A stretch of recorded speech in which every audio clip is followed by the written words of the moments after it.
تاسو لږ د بې زبانه ځناور ویډیو وګورئ بیا خبرې کوو.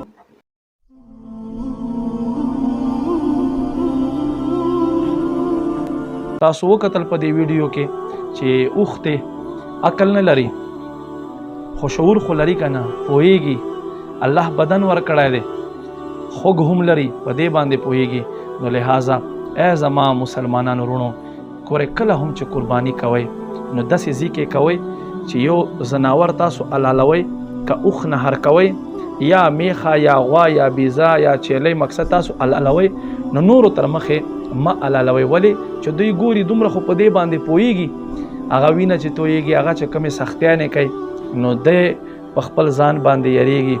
لہذا ای زما مسلمان وروڼو تاسو کله هم چې قرباني کوئ نو ځان لا کوئ یوازې کوئ چې بل ځناور مو چېرته داسې لکه څنګه چې تاسو په دې ویډیو کې وکتل چې اوښ له سترګو نه اوښکې را روانې دي نو داسې بل ځناور زړه ته ټیس مه رسوئ.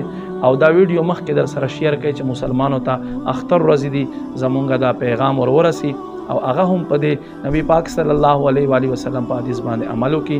آمین بجاه نبی الامین صلی الله علیه و آله وسلم.